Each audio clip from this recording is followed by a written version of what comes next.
Bienvenidos a este análisis. Muchas veces damos por sentado que el suelo bajo nuestros pies simplemente aguantará y no cederá. Pero detrás de esa aparente inmovilidad hay un universo de cálculos vitales, una receta matemática súper minuciosa que los ingenieros estructurales usan para mantener los edificios en pie. A lo largo de este análisis nos vamos a centrar exclusivamente en el meollo de la cuestión, el proceso de cuantificación de cargas. Vamos a descubrir cómo establecer los valores característicos y el papel, que ya podemos adelantar que es absolutamente crucial, de los coeficientes de seguridad. Bueno, entremos de lleno en esta gran pregunta que está en el mismísimo corazón de la ingeniería estructural. No es magia y desde luego no es jugar a las adivinanzas. Es un proceso metódico y normativo que traduce nuestra caótica realidad física en números precisos. Literalmente es el arte de anticiparse a absolutamente todo lo que podría salir mal.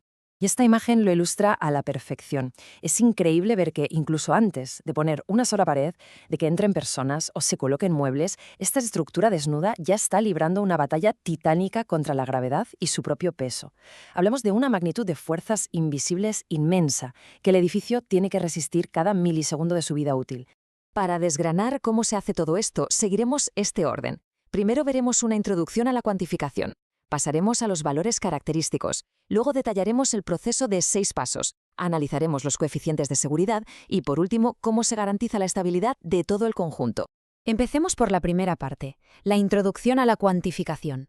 O lo que es lo mismo, cómo conseguimos atrapar a estas fuerzas invisibles en un papel.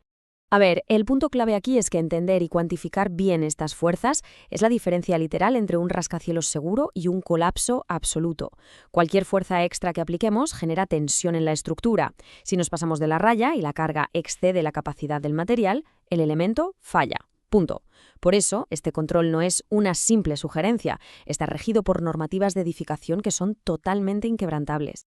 Pasamos ahora a la sección 2, donde hablaremos de los valores característicos. Vamos a ver cómo encontramos nuestra base estadística. Entonces, ¿qué es exactamente el valor característico o FK? Pues no es un número sacado de la manga, ni mucho menos. Lo que hace es convertir fuerzas caóticas del mundo real en matemáticas fiables y predecibles. Es un valor de referencia que la normativa, tras muchísimos estudios estadísticos, nos dice que no se debe superar. Es nuestra línea de salida inamovible para empezar cualquier cálculo estructural. Para aterrizar este concepto, fijémonos en esta tabla.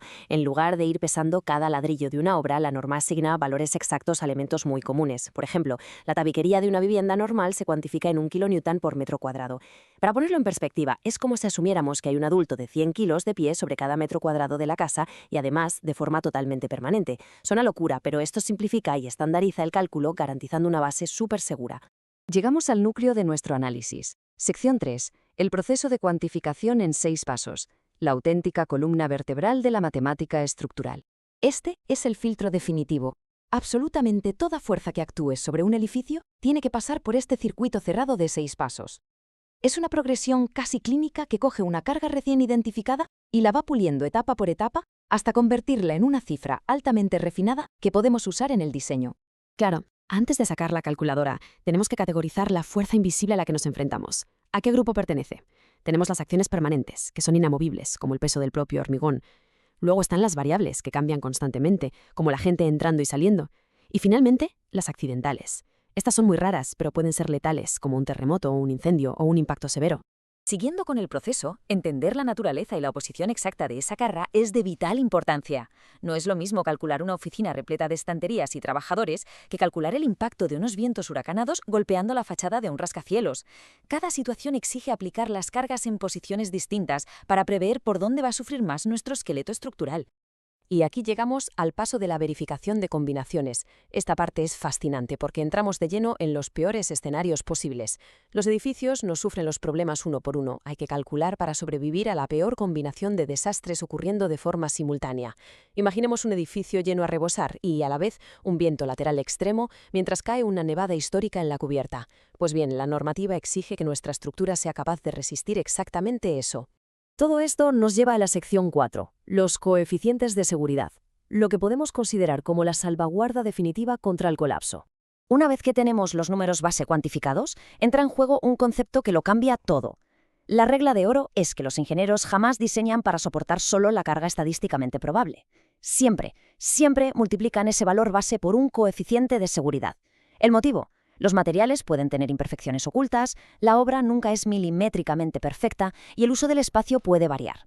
Esta multiplicación crea un colchón de seguridad gigantesco frente a lo inesperado.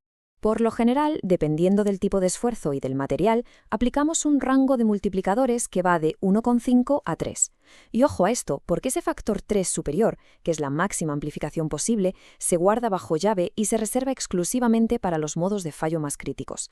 Hablamos de fallos catastróficos que sencillamente no dan segundas oportunidades. Un ejemplo del libro de este tipo de fallos críticos es el pandeo.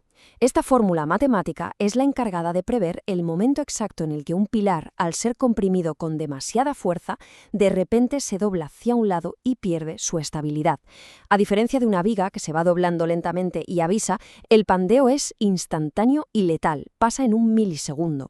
Por eso, aplicar un coeficiente de seguridad altísimo en este punto es el único muro matemático que nos separa de un colapso en cadena inmediato. Por último, cerramos con la sección 5. Garantizando la estabilidad. Vamos a ver cómo responde internamente el edificio a todo este proceso.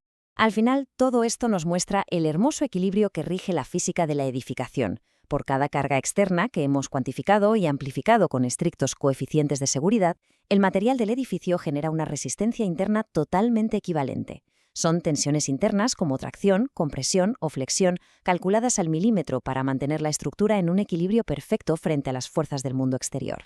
Así que la próxima vez que entremos en un edificio abarrotado o escuchemos el viento golpear los cristales, recordemos este proceso. Desde el simple peso estadístico de un tabique hasta ese multiplicador que evita el pandeo letal de una columna principal. Toda estructura a nuestro alrededor es un diálogo constante, un tira y afloja silencioso entre la gravedad y las matemáticas, y la gran pregunta para reflexionar es, ¿quién está ganando realmente la batalla en el techo que nos cubre en este preciso instante?